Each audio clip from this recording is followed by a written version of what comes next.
Bagaimanapun beruntung orang yang lupa, lebih beruntung orang yang senantiasa ingat dan waspada. Ini pujangga yang bisa kayak gini. Kalau kita agak susah. Kalau kita nggak korupsi karena nggak ada kesempatannya.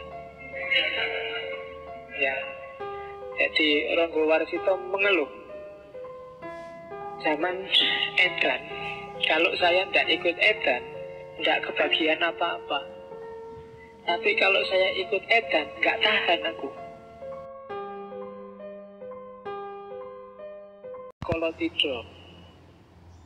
Kalau di Joyoboyo, di Jonggo Joyoboyo itu sebutannya bukan Kolotido tapi Kolobendu.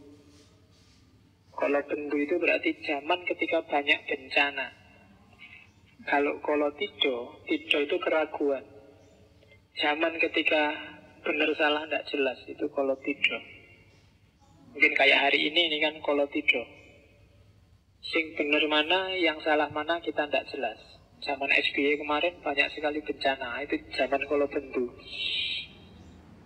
Saya tidak tahu, harusnya siklusnya itu habis Kolobendu, Kolosubo. Tapi kok habis Kolobendu, Kolotido. Indonesia ritmenya sudah agak rusak. Harus ada yang memperbaiki roda tadi.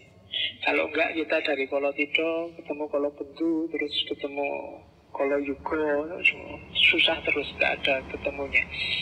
Coba dilihat bahasanya Ronggo Warsito.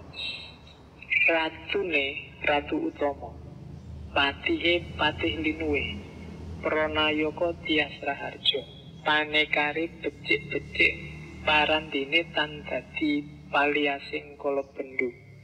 Mandar mangkin andadara, rubedo angribeti, bedo-bedo ardaning wong sak negara. Negara sebenarnya aparatnya luar biasa. Rajanya itu raja yang utama, kualitasnya luar biasa. Kurang opo Jokowi. Iya. Patihnya juga, Patih Linuwe, patihnya sangat berkualitas. Mbok patih iki sapa? Jokowi apa Setia Novanto apa sapa lah. Itu kan orang berkualitas semua, doktor kabeh, ada yang profesor. Semua anak buahnya baik, menteri-menterinya, staf-stafnya, coba dicek, tidak ada orang bodoh sama sekali. Namun segalanya tidak menjadi penawar Kolobendu. Adanya mereka yang dahsyat semua itu tidak jadi sebab hilangnya segala kerumitan. Bahkan semakin berkembang, bahkan jadi sumber masalah. Karena kadang-kadang wong pinter itu bisa jadi sumber solusi, sok-sok juga jadi sumber masalah. Kalau nggak percaya, coba kamu punya organisasi terus rapat. Kalau pengurus organisasi pinter semua, rapatnya mesti suwi. Semua usul nggak selesai-selesai. Akhirnya keputusannya rapat ditunda untuk rapat berikutnya. Jadi rapat lama-lama kesimpulannya untuk rapat lagi. Kadang-kadang enak sing bodoh-bodoh ngono diajak opo wae manut. Gini ya. Iya. Pinter iki malah nyusai. Kerepotan makin menjadi lain orang, lain perilaku anggarannya. Yang mahasiswa punya anggarannya sendiri, yang dosen punya anggara murkanya sendiri, yang buruh punya anggara murkanya sendiri. Jadi kejahatan ada levelnya sendiri-sendiri. Kejahatan level menteri, kejahatan level ketua DPR, kejahatan level wapres, kejahatan level mahasiswa. Semua punya gaya sendiri untuk anggara murka. Itu zaman Kolotido.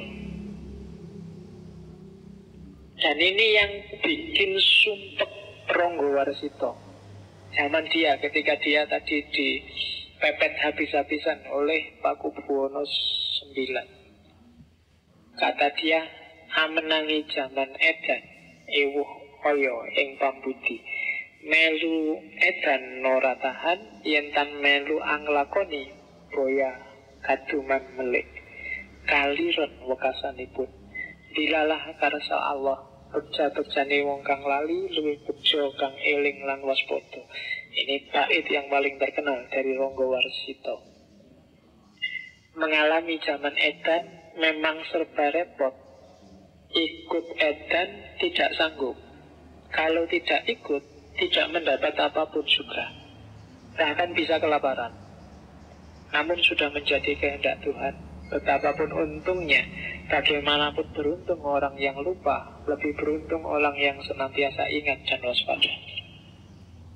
Ini pujangga yang bisa kayak gini. Kalau kita agak susah. Kalau kita nggak korupsi karena nggak ada kesempatannya. Ya. Jadi Rangga Warsita mengeluh. Zaman edan, kalau saya tidak ikut edan, tidak kebagian apa-apa.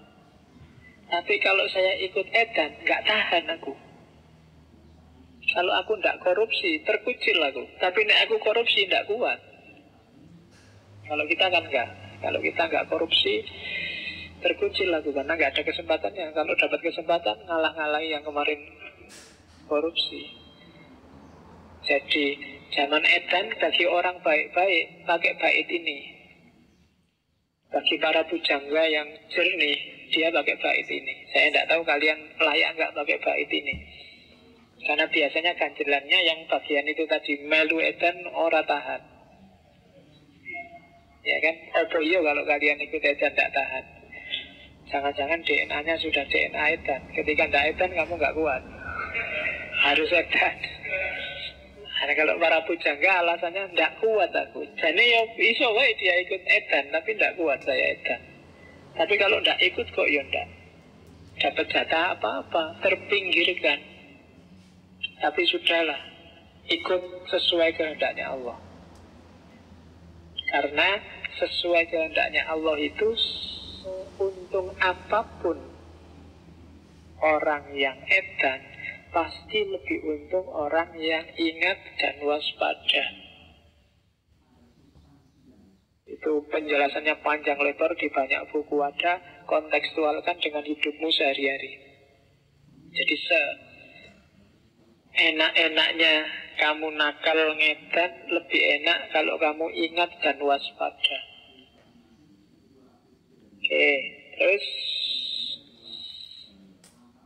ini nasihatnya. Gimana sih kalau di zaman edan itu? Ini sebenarnya bukan terusannya, tak potong-potong baitnya, tak ambil yang pas. Sakadare linakonan mung tumindak moro ati anggretan dadi perkara.